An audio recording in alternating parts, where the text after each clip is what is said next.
Great, so let's get started. So it's a great pleasure to introduce our next speaker, who is Hoa Ly, who is a truly interdisciplinary person, who's really passionate about how science and technology can really help us to live better and healthier lives.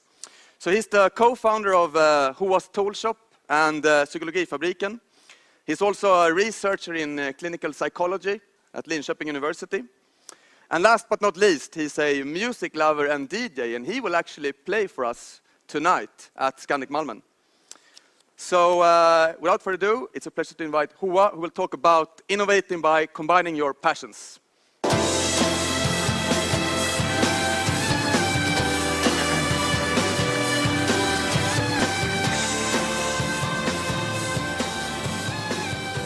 Thank you very much.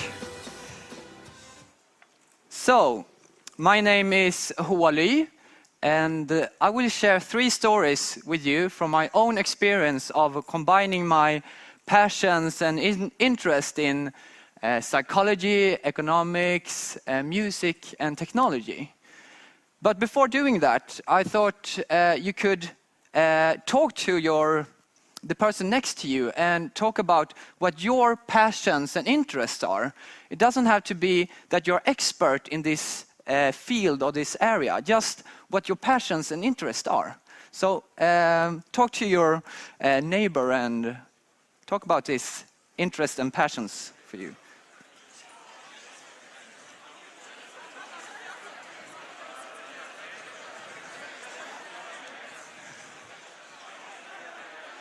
Jag tar lite vatten.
Okay. Out from the decibel level, it sounds like you have a lot of interest and passions for different things. It's really nice to hear that.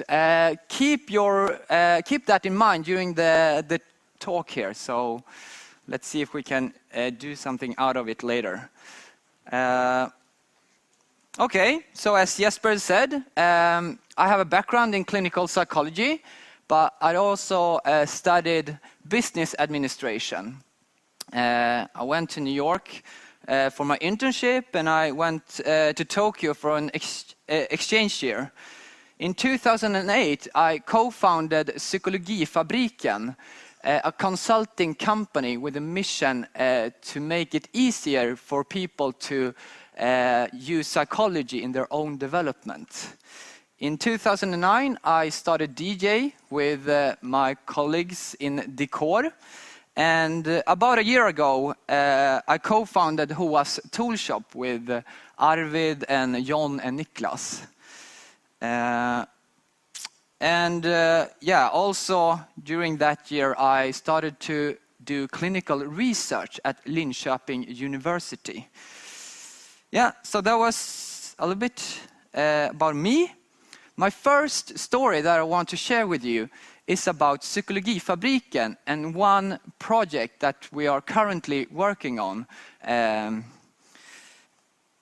And we started Psykologifabriken with a mission to spread the most fascinating science of all, psychology, to more people. And in order to make psychology fun and attractive, we started to use our interest in pop culture and blend it with psychology. For example, we wrote about couples therapy from the perspective of Justin Timberlake and Britney Spears and what they could have done to save their relationship back in 2002 and so on. We also use our other degrees and our other knowledge to blend it with psychology. Both me and my colleague Niklas, we have been studying business and economics alongside with psychology. And we got really interested in the research field known as behavioral economics. Behavioral economics is about how people make decisions, especially in consumer situations. And it's really in between psychology and economics. And especially Niklas, he got really interested in this and started a blog in 2010. About a year later, a call came from Folksam. That's one of the biggest insurance companies in Sweden. And they heard that we were experts in this field. We got this call when we were in Barcelona working. So between going to techno clubs, tapas restaurants and Arab spas, we were writing on this really big offer for Folksam. And yeah, we practically didn't know anything about what we should offer them. But we wrote on this, and this led to us educating all employees at the Stockholm office in behavioral economics. And we have also done small experiments to see how their customers interact, for example, with their website. So this is an example of this. We wanted to solve the problem that no one clicked on the middle product on the insurance, travel insurance page. So what we simply did, we moved it to the top to see if that would generate in more clicks. And yeah, you can see the results here actually. On the far right here, you can see the middle product. The yellow here is before we change it, and the blue is after we change it. So you can see it's a decrease on the other pages, but it's a small decrease, but a really large increase in the clicks on the middle product. So that's an example what we have done. And step by step, we have done bigger and cooler things with Folksam. And yeah, right now we are actually using behavioral economics to work with the whole brand, actually. So that is really nice. And what also came out from this, starting to get into this field of behavioral economics, we managed to meet with the biggest international researchers within this field. This is Leif Nelson, a professor in behavioral economics, who we met when we were in San Francisco last year. And it's quite fascinating that throughout this work with Folksam, our biggest expert in this field, or our biggest expert from Psykologifabriken, is a 24-year-old student who looks like an 18-year-old guy. It's quite cool that Folksam relies on the expert Niklas Laninge, 24-year-old. And when we started this, he was only in his 5th semester. And now he's doing his 7th semester. So my first message from this first story is, if you combine your passions, you can really become an expert of your own niche. You can find a really small niche where you can become an expert in that field. So if you combine passions, find a small niche, and you can become expert. Okay, the other story is about Hoa's Tool Shop and how our first product, Viry, came to life. And it actually started when I was in Tokyo in 2007. And I saw that all people in Japan, they were using their phones in the way we do it now, even though the smartphone hadn't gone big yet. They used it for mails, they played games on it, they use it to find different locations in Tokyo, where it's really difficult to find locations there, and also to pay with it. So with that in mind, I realized that the phone would be a tool for people in their everyday life, for all people all around the world. You wouldn't only use your phone only for texting and calling. You will use it as a tool. And I thought that psychology should be a part of that development too. So we founded Hoa's Tool Shop. It's me, Niklas, and John, 3 psychologists, or 3 people from the psychology background. Actually, one is a college dropout. And one is a programmer, Arvid, the tall guy here. So he has the programmer skill. But before we formed this company, we actually started with no knowledge in programming. It was only me and John. And we started out when we still were psychology students. We knew nothing about programming, applications, nothing. We just had a big interest in this field and had an idea. And I was considering if I should use a whole summer to learn iOS programming, but I realized I was doomed. But John, he found Hyper Island, a really hyped technology and media school with really competent students. And these students, they usually take on real projects. And these projects, they usually charge a couple of €1,000 for. But they took in this project for free, doing the first prototype of Viry, because they believed in this. And most of all, they knew that we were passionate about technology and psychology, and passionate about this idea. So from this, me and John had a prototype, and I wrote my master thesis in psychology on this, and also my thesis in business administration as well. And from this, we could attract Niklas and Arvid to join our team. So from this prototype, we took in Arvid and Niklas, and from that, it was much easier to actually build something that could be a business. And even though we still have a bit left before being a sustainable business, this first year has been really fun with a lot of really cool stuff happening. Wired magazine selected us as one of the hottest startup in Europe last year, and we got a grant from Vinnova and so on. So it has been really nice year, and one of our biggest customers are Fritidsresor, who use this as a coaching tool for their destinations managers all over the world, and the Italian company Technogym.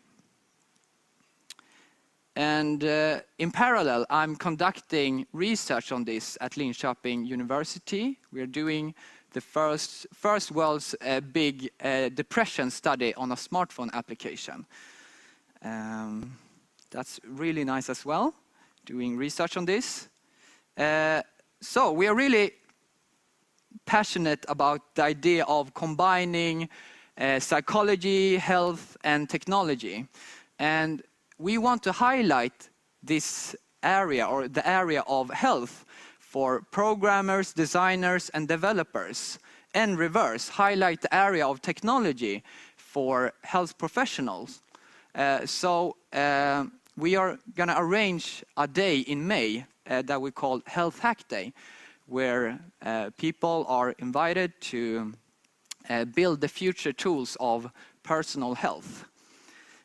So that's going to be a nice event. So if you want to come, just send me an email So we'll try to arrange that. And it's the take-home message from this story is that me and John, we started out with no knowledge in programming and technology, but now we are in the tech startup field, which is very nice and very fun. So by combining your passions with others' expertise, you can create something new, fun and cool. And yeah, that's the take-home message for the story number 2. The third and last story is a more avant-garde project. It's a music project, and it's a music project where I'm trying to combine music, psychology, research, and technology.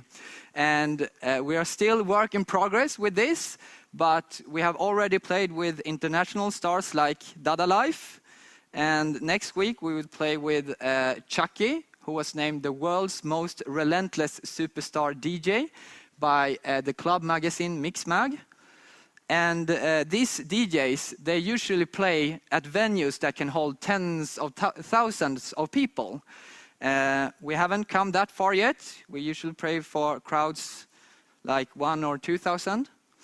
But what we really want to do is to change how this industry look like, the electronic music industry. And change the stereotypes of it. And usually people look like this. If you're really cool, you put on your leather jacket. If you're really cool, you put on your shades. This is 23-year-old superstar DJ Avicii. This is Tiesto in a leather jacket and David Guetta in his shades. We want to do something that is quite different. We want to do something like this. This is maybe combining fashion as well, I don't know.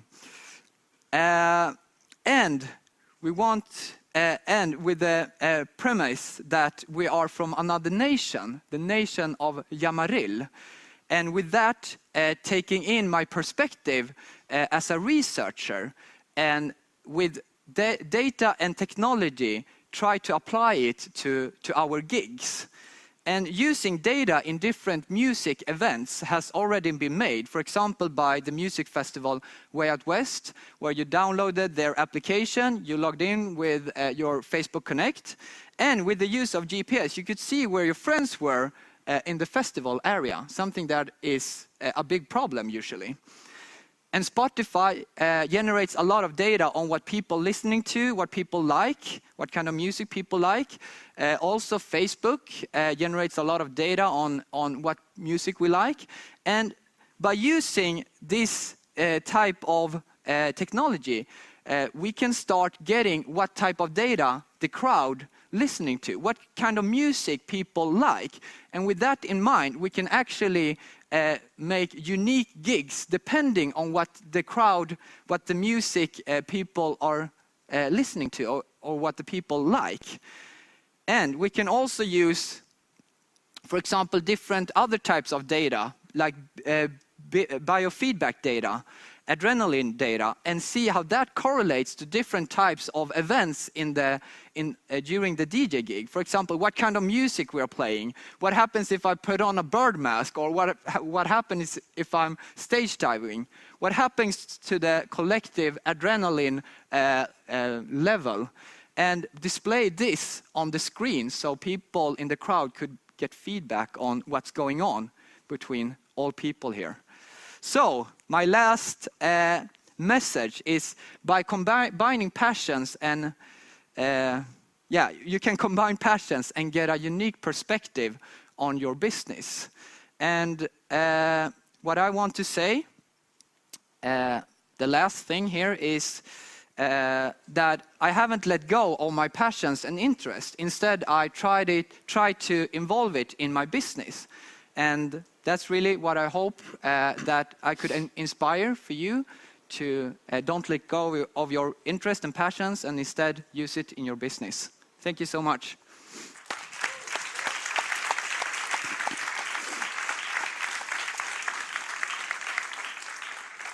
Thank you, Hoa. I think that was really inspiring, actually. And I think one thing that strikes me directly is a question of balance. Like, I think me and many here are juggling a lot of projects, and it's always difficult to kind of find the balance. Yeah. So do you have any like direct tips on how to actually have all these different projects and still have the work-private life balance kind of? Yeah, one thing that is quite important to highlight here, I think, is that all these things, because I made business of everything, it's when I'm working on stuff with Hoa's tool shop, it's actually like building the things that I'm doing in the other businesses. So, and that's one of the important thing here. Like, if you can combine it and make business out of it, when you're working on something, you don't have to feel stressed out because you're actually working on your stuff. Yeah, right? yeah. So they kind of feed each other in a way. Yeah, they feed each other. So in terms of innovation and creativity, I think it's been showed quite fairly or quite nicely in research that you need to kind of combine different knowledge paradigms and different interdisciplinary topics kind of. So how do you do that, and how do you kind of make them talk to each other? Because different kind of knowledge domains have different logics and so on. Mm-hmm. So is this something you can talk about? Yeah, I mean, I'm not really sure if we have a strategy for that.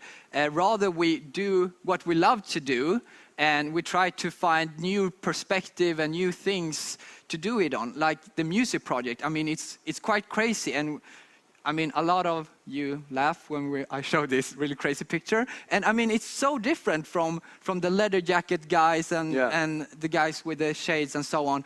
And I mean, we don't want to do something that's have been made. So not knowing all this stuff could be a good thing for us in the way of innovating and things like that, I think. Right.